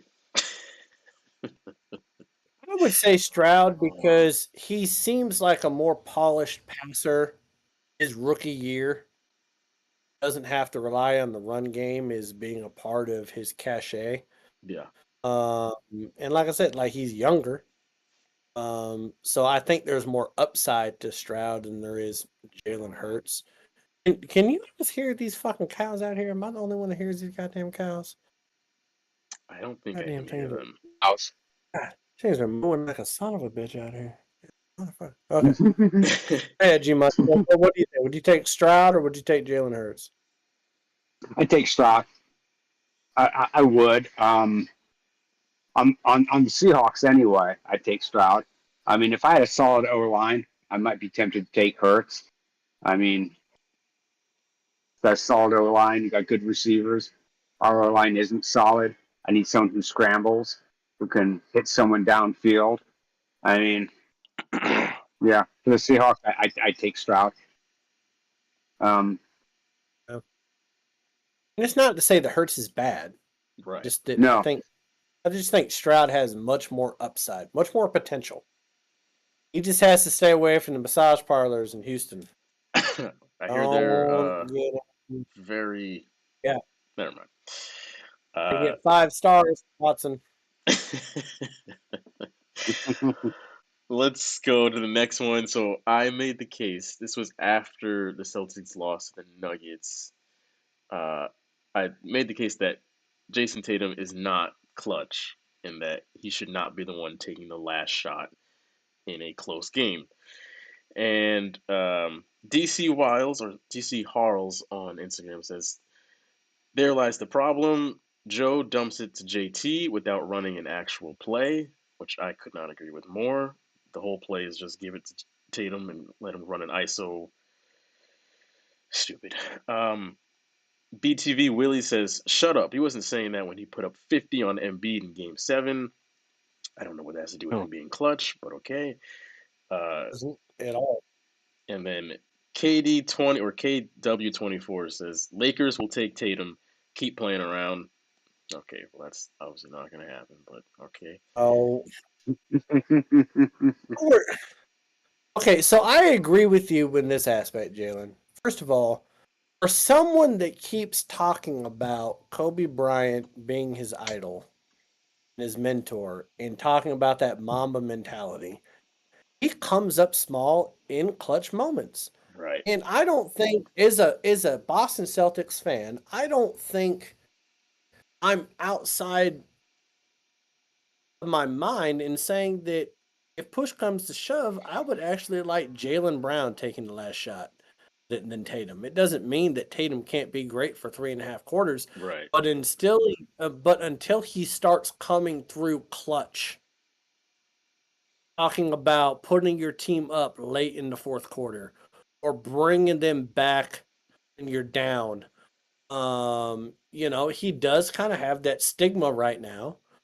And I put up that profile on Discord of Tatum with not him behind it because he's not the Kobe Bryant. He's not Black Mom. He's not that closer yet. He's putting up MVP numbers right now, but that doesn't mean he's clutch. I don't think you're out of your mind by suggesting that he's not right now. It's not that he doesn't have the talent to do it. He just hasn't done it. Right. So you got to prove something. To be clutch, you got to actually be clutch. Right. And I think right now he's only shooting like 32% in clutch time, which is like. I will say this though that I don't think that the Celtics are calling really good plays and giving him necessarily the best shot selection. Yes. When he has the ball, I will say that. But if you're going to be clutch, you got to be able to make your own shot. Mm-hmm. And he doesn't seem to have that in the repertoire yet. Love him, doesn't seem to have it yet. Yeah. And then last but not least, this is where some name calling came into play. Oh man. Who is it? So I just reposted the clip from last episode where Malin was making the case that Dak is good enough to win a Super Bowl when you take into account some of the other quarterbacks that have done it in the past. And Chilled Back Baller on Instagram says Flacco had maybe the best playoff run you've ever seen. Fair enough. And then Mr. LLD says, what a horrible take. You name subpar quarterbacks who had 3 of the top 7 defenses of all time. Let me go over to TikTok real quick. Or maybe it was YouTube. Where is it? Sorry, give me 1 second. One moment. Gonna make me defend the fucking Cowboys here. Piss me off. Okay, someone says not really. With the amount of talent they have, they should be winning a couple by now. Where is? They've never been the most talented team in the NFC. I think it may have gotten deleted, but somebody called you a dumbass. Oh, okay. That's cool. I would just like to point out again. Might have gotten filtered. For the record. Right, I think it got filtered. I saw it. I don't know what happened to it. Joe Flacco and Eli Manning won Super Bowls. They did not win them with top 5 defenses. Anybody can get hot in any given time. And so if he's in the playoffs, can he do it? Yeah. And I didn't say he would. I just said he could. Like, goddamn.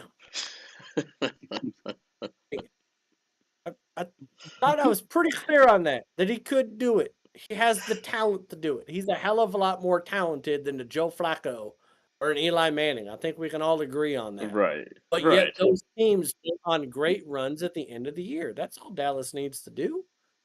Malin could have the safest take and be like, well, what a dumbass take.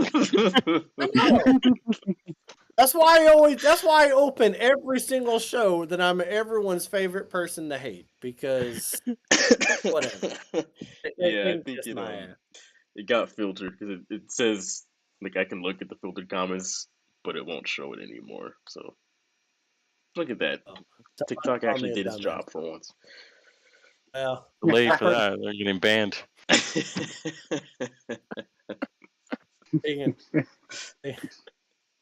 They can go suck on Joe Flacco's nuts. I don't give a shit. Go ahead. All right.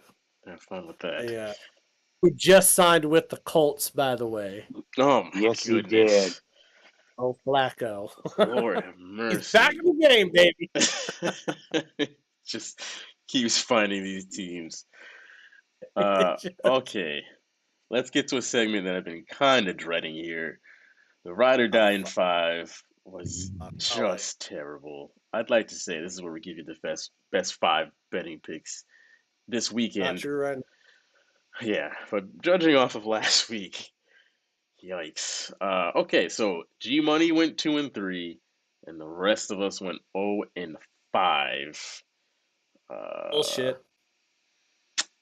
I yeah. blame the I Magic. think that's the first time we've ever had multiple people not Yes. get anything right, and we had 3 of us. Jesus Christ. Hey, Boston. I mean, every time I Yeah. say something really good about Boston, they lose. Oh, They just lose. So from now on, Boston sucks. You know, yeah, they're going to get the first seed in the East, and then they're going to get bounced if they have to play Denver in the NBA championship. 6 games, Denver takes it. Oh Lord. that Because just means that we're going to win the NBA championship now. Because G Money hurts psychosis. So I like it. But Jesus, this was just a bad week, man. I also learned if any one of us goes for the Lakers, the Lakers win. And I will never pick the Clippers again. Ever. Yeah, in yeah. fucking- Oh my God. That's You like me and the can't Bills. beat a Minnesota team without Cat. You're up by 20 and you lose by 18. You guys can go fuck yourselves in your new arena. Just all of you crowd around a urinal and just do a train. I don't give a shit. They can kiss my ass. The whole fucking Clippers. Dude, I was like, all right, Cat's out, he's gone, I'm feeling good, and then they're up. I'm like, all right, this is in the bag. I step away and I look back at the score and I thought something was wrong, and then I'm like, no, nothing is wrong. That's the actual score. And then Malin pinged me in the Discord, and I was like, fuck this. This is so I stupid. blame myself, Jalen. I blame myself because I was watching the Kraken game last night, and we were down 2-1 to the Golden Knights. Okay, and then I switch over to the Clippers game when they were tied at 78, and all they did was get the brakes beat off of them the rest of the game. I go back to the Kraken Golden Knight game. All of a sudden, we're up 4-3. But it was chaotic. 16 seconds left. Golden Knights tie the game, and then we lose in overtime. I was like, this is all my fault. yeah, it exactly was your fault. I should have turned. I stayed up late for that game. Both of them would have fucking won. God damn. That was awful a rough night. I was so angry after that. Like, this is bullshit. Well, let's start off with the first game. So we got tomorrow at 7:00. The Mavs go to the Thunder. G Money, you start off. What's happening here? I like the Thunder. I do. Dallas actually does play better on the road than it does at home, but I just look and I feel that though Doncic could probably go off for 30-some points and maybe Flat Earth Irving hits for 20, 25, but I don't think they've got really a good supporting cast. Mm-hmm. I don't think they've got a lot of players around them that can that rebound, that can block shots, that play good defense. And I think Oklahoma City will handle them and will beat them. Give me OKC. Let's not forget that OKC is tied for first place too in the West. Right. Go ahead, Nestor. Yeah, what G Money said. I'm just kidding. No, yeah, give me OKC. Dallas is too inconsistent, I guess, but who knows? Who knows? They might just beat the brakes off of the Thunder because this is the fucking circus. I don't know. Give me the OKC. Probably losing. Go ahead. Okay, so this is for like the last 7 months. I have not been doing the research on like games in the Ride or Die in 5 like I used to because there's just been a lot going on in my personal life or whatever. And I was like, after this last 0-5, I was like, fuck it, I need to start doing my research again. Instead of just going willy-nilly on some shit, because it's just been bad. There is a conundrum here. One, OKC is 8-point favorites. So Vegas thinks they're going to win. Yeah. But head-to-head, their last 10 games, Dallas is actually 6-4. And Oklahoma is 3-7 against the spread against Dallas, their last 10. But even given that, I'm taking OKC for this reason. I'm taking OKC for this reason. Is that OKC can be 3-7 against the spread, but the spread is 8 points. And Oklahoma has been playing really good at home. As much as I hate them, as much as I wish somebody would drive a van into the arena, it's not going to happen. So I'm going to take OKC to win the game. I don't think they're going to cover the point spread, but they're really good, and I fucking hate it that they're good. So I'm taking OKC. Well, I appreciate the honesty, and I am going to join in with you guys. I think the Thunder should win this game. They are very good at home. And the Mavs are okay on the road. And, I mean, Luka can drop, when he dropped, what was it, 73 a few months ago, and they just narrowly beat Atlanta on the road. Like, that's what it kind of takes for them to win on the road. It's just those Herculean efforts. So, I'm going to take the Thunder here, too. So, we're all going to agree there, which we saw where that got us last week. Saturday, 8:30, we have the Warriors at the Lakers. Nestor, you could start off here. Don't agree with me, please, but I'm gonna go with the Lakers. I hate it, but isn't Steph Curry injured at the moment? Yes, he is. Yeah, yeah. So just for that, yeah, and they're just give me the Lakers. Yeah. Mainland. This is one of those games that's gonna piss me off, man. I'm just getting Already so know. fucking angry. I'm gonna start breaking shit. I swear to God. The Warriors don't have Steph Curry right now, but he comes back to practice on Friday. So we're picking a game when we don't know if he's going to be there or not. Right. God, you're putting me in a position to pick the Lakers. I don't like it. I don't feel comfortable about it because I kind of feel like if we all pick the Lakers, Steph is going to come back and rip off 38 points and fuck us. But with the information I have now, I have no choice but to take the Lakers in this game. I think Anthony Davis has been playing really well. And even when he doesn't play, D'Angelo, he went off for 46, like, goddamn. I mean, Genie Bus being all over LeBron's dick can't stop the Lakers from losing right now. So I'm gonna go ahead and take the Lakers to win this game. That was a good visual right there. But you didn't see him on the sideline, did you? God damn. I've never seen an owner be that cozy with one of their players before in my life. God.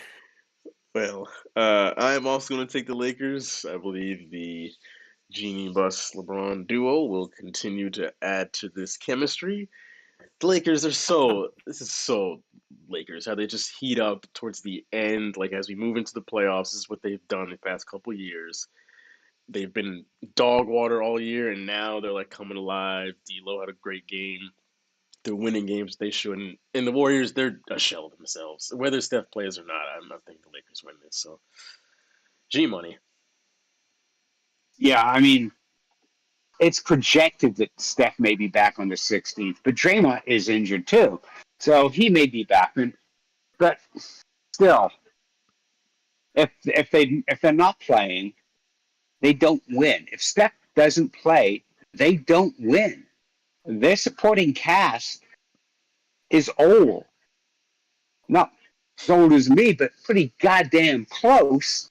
I mean, Klay Thompson is a shadow of who he once was. He is not able to carry a team in a Steph absence like he No. was a few years ago. No. No, so I mean, that being said, I'm taking the Lakers. Okay.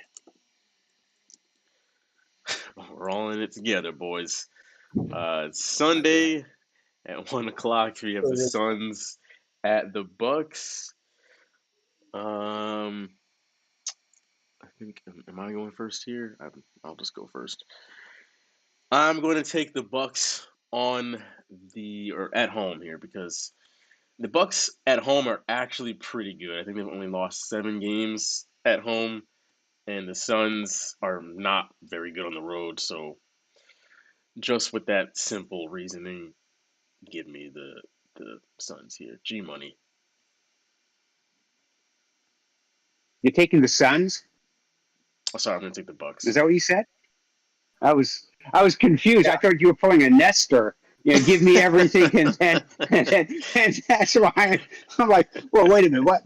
That's a good Nestor. I haven't had that much to. Yeah, I was like, okay, that's interesting. Okay, I was not trying to pull a Nestor. Wait, you're taking Milwaukee?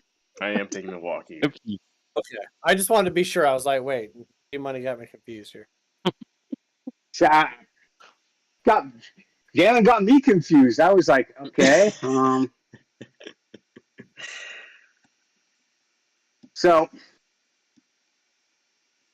I'm gonna take Milwaukee. The way I look at it, Phoenix is playing 3 games in 4 days, and they play Boston, Charlotte, and then Milwaukee. I mean, I think the last game of a road trip, and you're looking forward to coming home, and you're tired, and you probably lost by 15 in Boston. You beat Charlotte. You're going to Milwaukee. You don't have a whole lot of energy. I mean, they too are an old team. And who's to say that they decide not to rest Durant at that point? Yeah. Go ahead, Nestor. Yeah, I mean, I was slightly leaning towards the Suns. But I'm gonna go Milwaukee just because.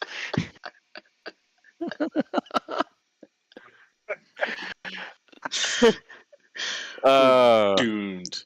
Yeah, no, give me Milwaukee. We are. We're fucked. God damn. I think we're all just scared right now is what it is. I think we're all scared. Because when I look at this matchup, like, part of me wants to pick a team like Phoenix, right? Like, okay, let's go ahead and pick a dark horse. Let's try to get one up on somebody, like play the math numbers there. But you're talking about a Phoenix team that 2 weeks ago lost to Houston, like in a 5-day span. But then they beat Cleveland. And they beat Denver. And so you're like, which Phoenix team is going to show up? The only thing that I have going for me is that Milwaukee is a hell of a lot more constant. Like I said, G-Money said they're going to get the brakes beat off of them by Boston again. They'll probably get a tune-up game against Charlotte, but they're going on a 3 to 4 game road trip. It's going to be their 3rd road game. I'm going to go ahead and take Giannis and Doc Rivers, who just needs to shave his head at this point. I don't know why he's hanging on to that headline as a little bit as he is. It's actually kind of disrespectful. I'm going to go ahead and take Milwaukee. Dame Lillard is going to have like 20 points this game. Yeah. All right. Now, if you guys thought that those games were good, these next two, I'm coming into these blind because these are both just doozies. It's all bad. There's nothing good. Monday at 7:30, the Heat at the Sixers. Nestor, Tell us who's winning this game. No, we've kind of had quite a decline in the past few games. We just Right? lost to the Denver Nuggets. Before that, we took a few more L's. We're very inconsistent right now, so I don't trust us. I take Philly in this one. Okay. My turn. Yeah. Okay. I hate this game, and I don't like you for picking this game, Jalen. One thing that I think is phenomenal about ESPN is that they go out of their way to use the head profile of Jimmy Butler with his Prince haircut for every chance they get. Even TNT, man, when they do the head profile, I love seeing him with the. I just think it's the funniest shit ever. But Maxi's back healthy. Embiid is not showing up on the injury report, so he should be playing this weekend. So having those two back with Miami like struggling the way that they have, I mean, they have not been good as of late. They've lost 4 straight. They'll probably pick up a couple wins against Detroit. They get to play them back to back. But they lost to Dallas, OKC, Washington, Denver. They get 2 against Detroit. They don't feel really good about themselves up until they get the brakes beat off of them by the 76ers. I'm going to go ahead and take Philly on this one. Yeah, I've got to take Philly too. Miami is trying to find their way. Like you said, they've got a couple of get-right games against Detroit, but besides that, that's all they've got really going for them right now. They better not mess around and find themselves in a play-in situation because they could be had, but that's neither here nor there. They just got to lose this game, so G-Money. So, I'll do it. Philly helped the Knicks set a record by shutting out by actually keeping a team on 80 points 2 consecutive games, and that was against Philly. But Philly hasn't scored more than. But they didn't have Maxey for one of those games, and they didn't have Embiid. And they're not going to have Embiid. They're not going to have Embiid until sometime late April. He ain't coming back. He's not coming back. He's not. He's not. He's not. Okay, so you're taking Miami. I'm taking Miami. I'm taking Miami. All right, taking Miami. 1-4 for G Money.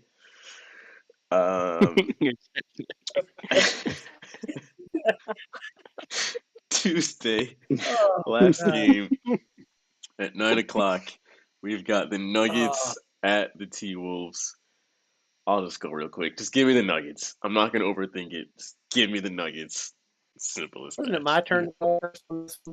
Yeah, go ahead. I'm taking the Nuggets too. There's no reason without Karl Anthony Towns. What the hell was his name?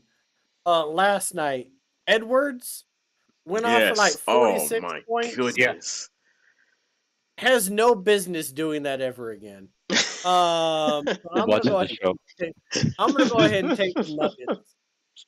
And I swear to God, if G Money fucking takes the Timberwolves and he goes 2-3 in all 3 of us, I am so goddamn done with the NBA if this happens again. I'm so fucking done with the NBA. They can kiss my ass. Silver can lick my balls if we end up going 0-5 again. David Silver looks like a fucking ball sack. But no, this is I have no confidence now. I used to have so much confidence going into Riders 9-5.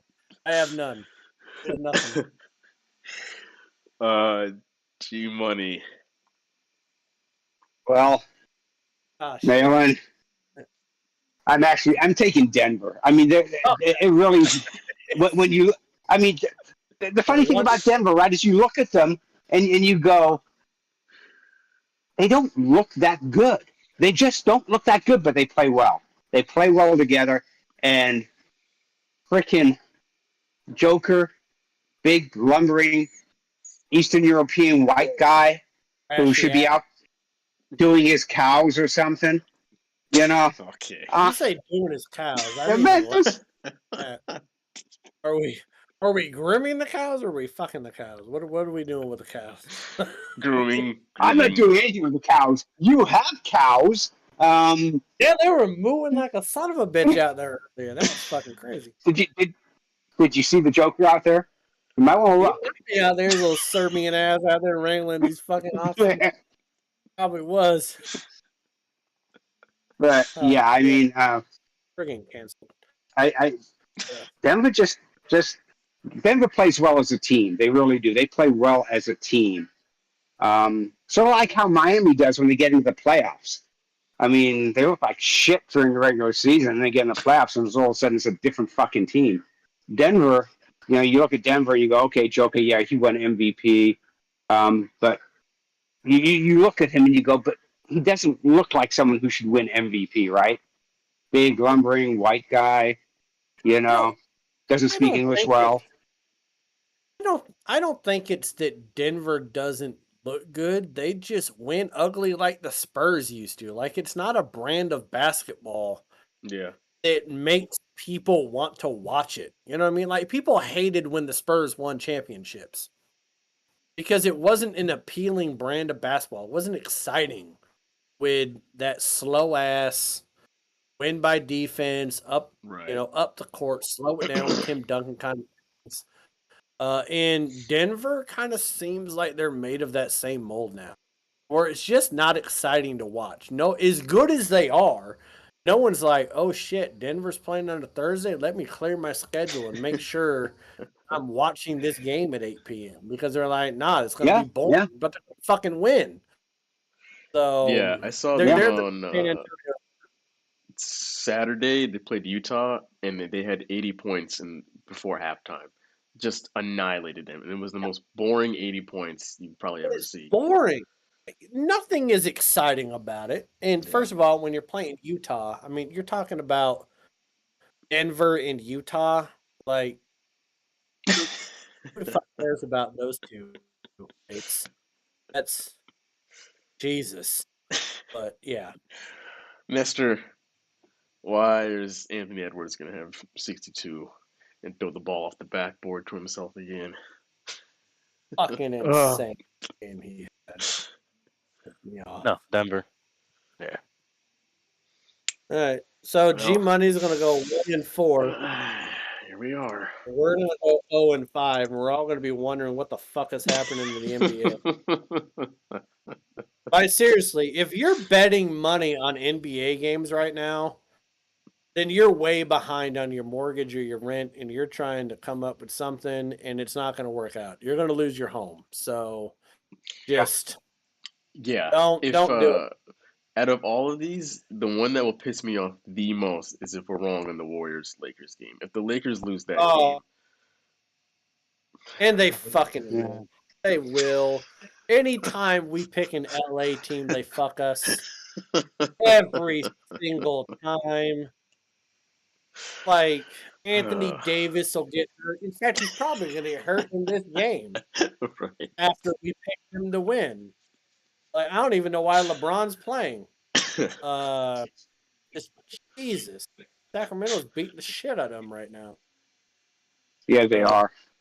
It looked like Bron James just got hurt on a 2-on-1, actually. He's like, what am I doing? Oh, no.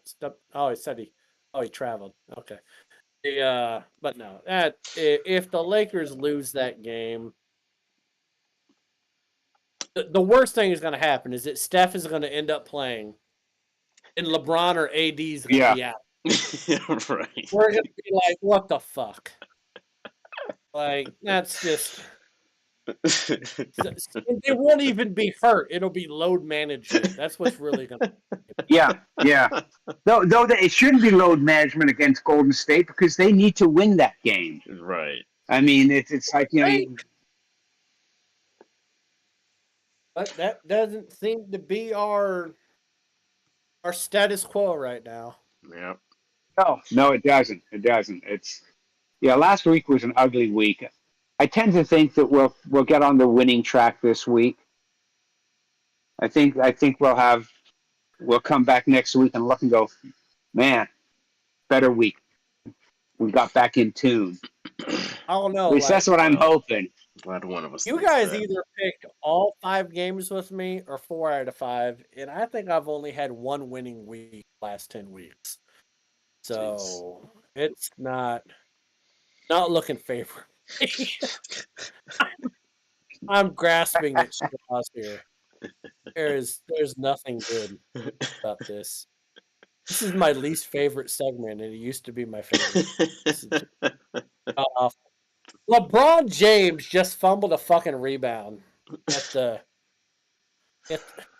right under the basket, playing hot potato with a fucking basket. That does not bode well for us. Yeah, it's a little omen there. But all right, let's wrap it up. Let's wrap 179 into the books here. Hey, okay, we're getting out 30 again. We're doing this at clockwork. Right. Mm-hmm. Folks, I want to thank you all for listening or watching, however you're consuming this show. 180 next week. Follow us TikTok, Instagram. It's right above us at AFR Sports. Want to keep up with us throughout the week, and we'll see you guys next week. Have a good one. Peace out. Peace.